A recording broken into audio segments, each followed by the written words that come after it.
A mountain pass, a blizzard, 80 Russian vehicles, and a Ukrainian plan so calculated it felt almost impossible. Today, we will look at the chillingly precise Ukrainian operation that unfolded in complete darkness at 3:12 a.m., where every second and every meter were pre-planned.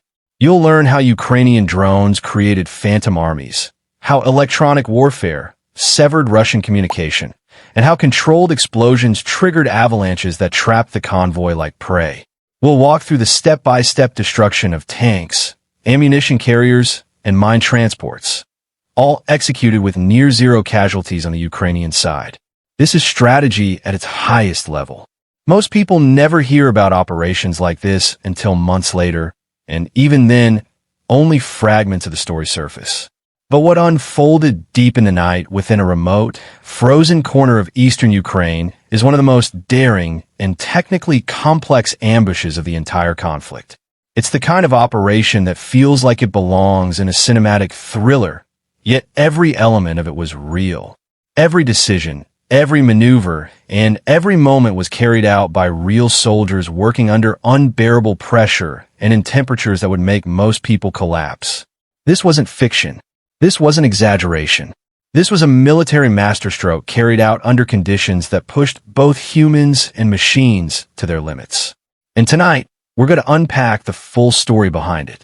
If you're joining us for the first time, make sure to subscribe right now, because what you're about to hear is not just another wartime update. It's a demonstration of how modern warfare is evolving, how strategy is being rewritten, and how unexpected environments can be transformed into weapons more dangerous than artillery. Today's story focuses on a meticulously engineered Ukrainian operation that obliterated over $200 million worth of Russian military equipment and sent shockwaves through military circles across the world. Analysts, strategists, and commanders have been studying this event to understand how such a devastating strike was carried out with so little direct engagement. To appreciate the scale of what happened, we need to set the scene. Forget the idea of open fields or ruined urban streets. This battlefield was a narrow mountain pass carved between steep, ice-coated cliffs. It was pitch black, the kind of darkness where even your own hands are barely visible. And on top of that, the area was being hammered by a brutal blizzard. Winds screamed through the canyon like jet engines. Snow fell so thick it felt like the air itself had turned white. Temperatures plummeted to around -1 degree Fahrenheit, a level of cold that physically injures you just by existing in it. At that temperature, exposed skin freezes in minutes. Metal becomes stiff. Machinery develops hairline fractures. Batteries drain at terrifying speed. Even breathing hurts. But Ukraine didn't see this environment as an obstacle. They saw it as an opportunity. They recognized that this frozen corridor was not just a risky place. It was a weapon. A natural, enormous, unpredictable weapon that, with the right planning, could be shaped and controlled. And that's exactly what they did. In the middle of this merciless weather, a massive Russian convoy entered the canyon. Now, when we say massive, we're not exaggerating. This wasn't just a handful of armored trucks making their way through rough terrain. This was a moving fortress. 80 vehicles in total, 42 armored personnel carriers, 18 main battle tanks, 19 ammunition and logistics trucks transporting more than 160,000 anti-tank mines. Mines powerful enough to rip through armored vehicles and shred infantry formations. Put together, the convoy's hardware value sat around $210 million. And that's only counting the vehicles.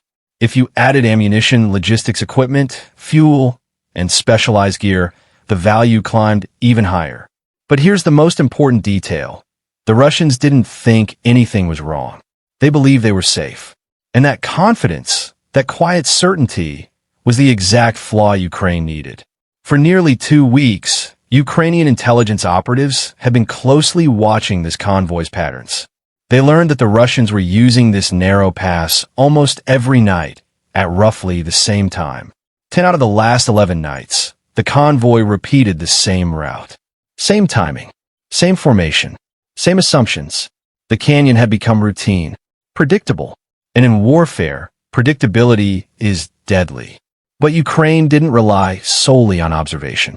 They brought in technology rarely discussed publicly, but increasingly central to 21st century combat.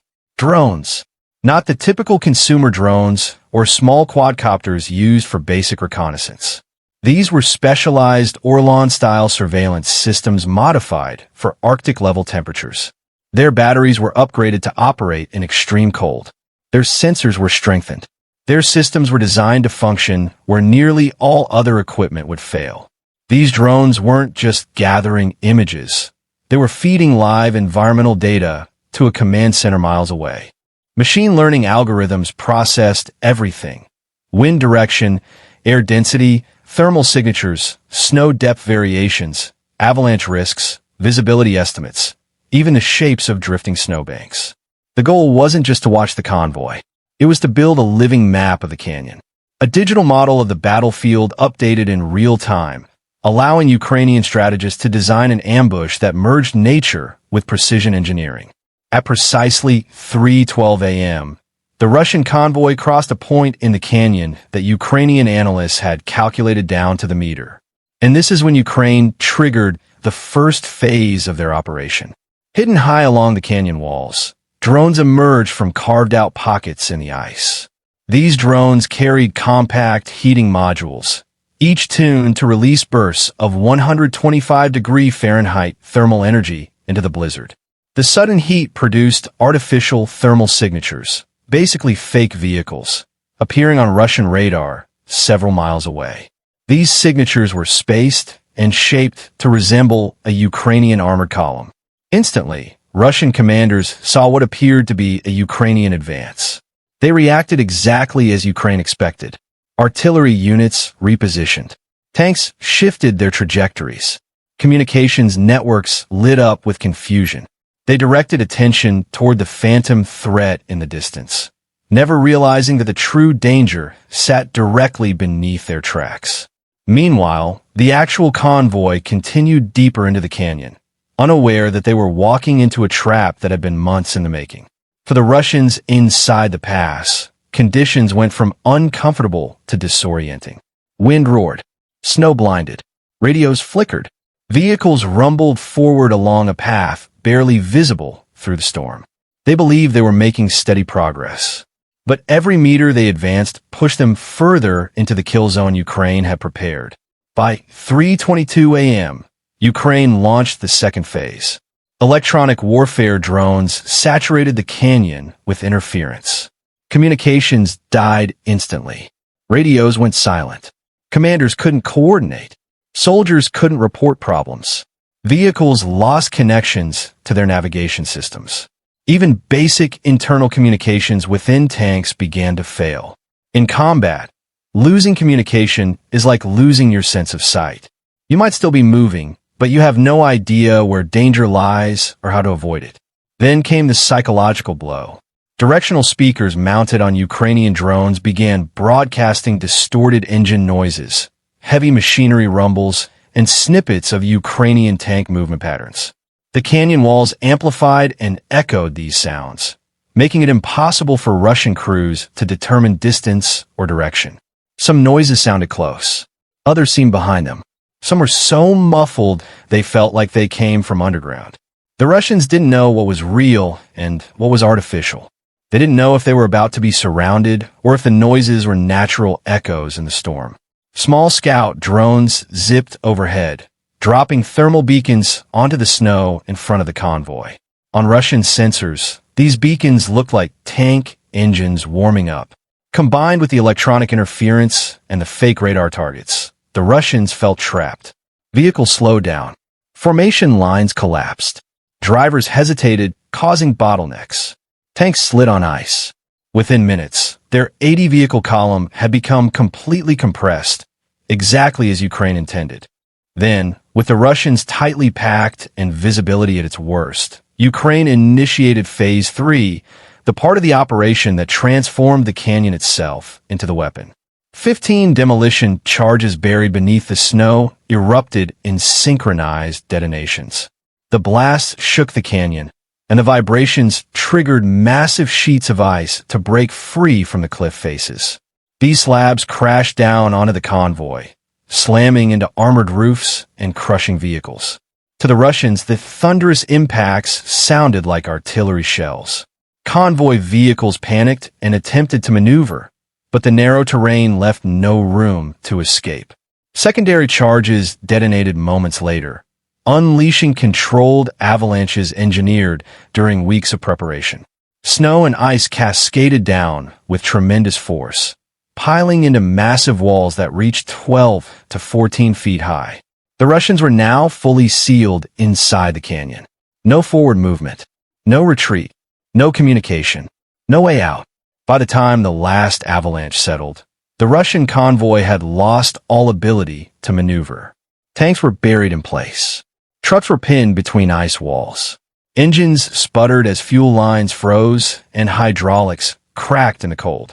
The canyon was transformed from a simple corridor into a frozen trap, and the Russians were now confined inside it like pieces on a chessboard waiting to be removed. Their greatest advantage, armored strength in numbers, had turned into a weakness. They were compressed into a tight, immovable mass that Ukrainian forces could dismantle at their own pace. And this is where Ukraine's planning truly showed its brilliance. They didn't rush. They didn't send in ground troops. They didn't expose their own forces to unnecessary risk. They used drones, precise, silent, and relentless. Strike drones descended into the canyon, weaving through the storm with sensors calibrated to detect exposed engines, weakened armor, and vulnerable ammunition. Each drone carried shape-charged warheads designed to punch through tank armor with surgical precision. Instead of firing artillery or launching rockets, Ukraine used these airborne weapons to pick apart the convoy one vehicle at a time. The Russian crews inside the trapped vehicles faced an impossible situation. They couldn't coordinate defenses. They couldn't move their tanks. Their turrets had limited movement due to the surrounding ice. Their thermal cameras were blinded by snow and distorted by Ukraine's interference systems. And worst of all, they didn't know where the next strike would come from. Some crews abandoned their vehicles and attempted to take shelter between them, only to find themselves exposed to freezing winds and drifting snow. Others stayed inside, where temperatures dropped so rapidly that breath condensed and froze on the inner walls of the tanks. Meanwhile, Ukrainian drones continued executing their tasks with chilling efficiency. They prioritized ammunition carriers first. Destroying these trucks wasn't just a tactical choice, it was psychological. When an ammunition truck bursts, it creates a massive chain reaction. Explosions rip through the air, shaking everything nearby. Flames erupt in sudden bursts that illuminate the storm in eerie flashes. For the Russians, each explosion was another reminder that their convoy was collapsing from within. In less than 4 minutes, more than 70% of the convoy's combat capability had been eliminated. Tanks burned, trucks smoldered, armor cracked open like eggshells. Snow melted around burning vehicles before refreezing into jagged ice structures. The pass had transformed into a hellish mix of fire, ice, smoke, and metal fragments.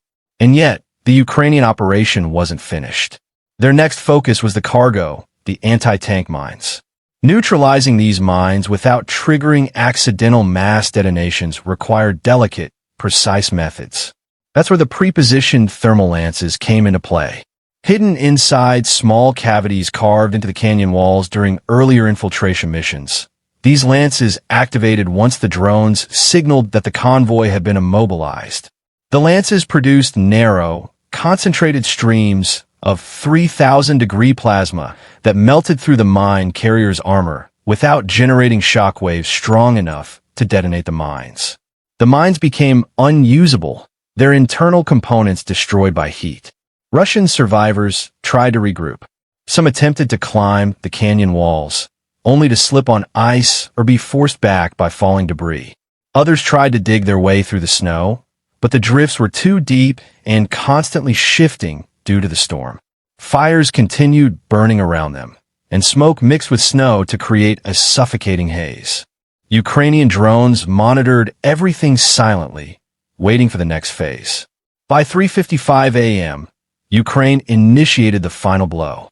Thermobaric charges, positioned earlier in the operation, detonated with devastating force. These weapons aren't designed to destroy armor. They're designed to consume oxygen, producing massive overpressure waves that crush internal structures and render areas uninhabitable. When they detonated inside the confined space of the canyon, the effect was amplified. Fire expanded outward. Air was sucked from enclosed spaces. Any remaining vehicles that hadn't burned earlier were twisted and shattered. The canyon echoed with deep, rumbling blasts that could be heard miles away. When the explosion subsided, the once massive convoy had been reduced to a graveyard of blackened metal. The snow around the wreckage was melted into dark patches of slush, then refrozen into sharp ice formations. Only 5 vehicles remained, even partially recognizable. Everything else was crushed, burned, melted, or buried under feet of snow and debris. The canyon itself was transformed into an impassable zone. Even if the Russians wanted to return and salvage equipment, they couldn't. The route was blocked, the vehicles destroyed, the mines unusable, and the entire landscape reshaped by controlled demolition and avalanche engineering.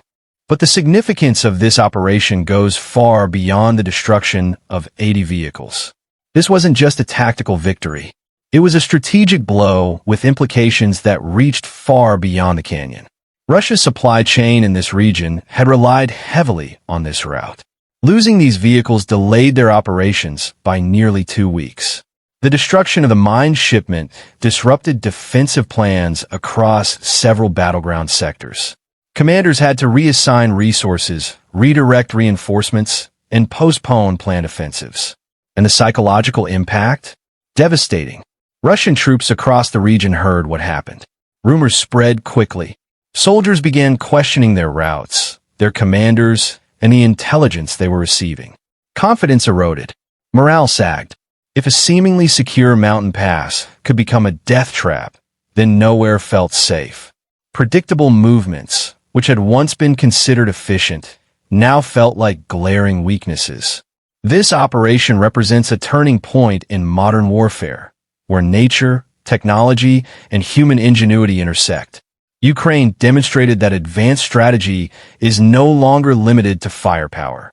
They showed that environmental manipulation, using weather, terrain, and natural elements alongside drones and electronic warfare, can be just as lethal as missiles or artillery. It's a blueprint for asymmetric conflict, where smaller forces can challenge and defeat larger, better-equipped armies through intelligence and creativity. Global military analysts are still studying this operation.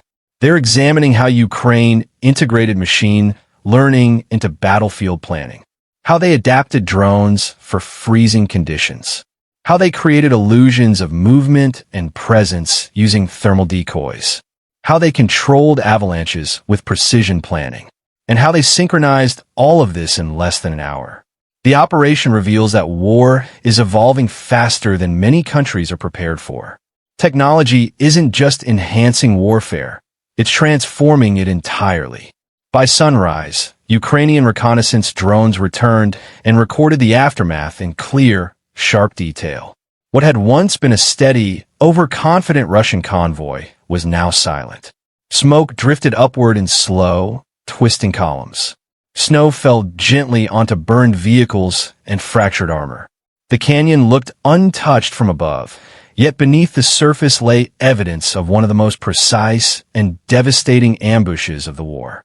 In under 50 minutes, Ukraine combined surveillance, environmental engineering, electronic interference, and pinpoint drone strikes into a single, unified operation. This wasn't about overwhelming force.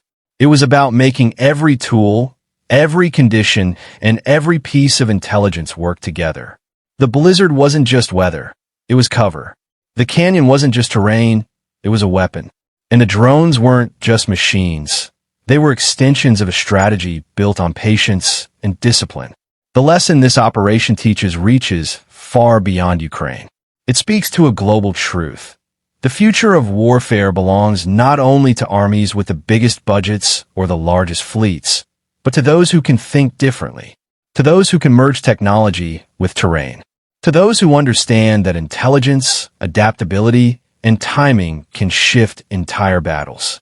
For military strategists and global watchers alike, this operation is a case study in how modern conflicts will be fought. And for the rest of us, it reminds us why understanding this conflict matters. The world is watching. Militaries are taking notes. The techniques tested here may shape conflicts in Europe, Asia, Africa, and beyond. Innovations born in this frozen canyon could influence defense planning for decades. It is a vivid example of how creativity and strategy can rewrite the balance of power. If you found this breakdown insightful, make sure to like the video, share it with someone who needs to understand how modern warfare is changing, and subscribe for more deep dives. Because the next time we explore a battlefield operation, we'll go beyond the explosions and equipment. We'll reveal the strategy, the innovation, and the human decisions that shape the world around us.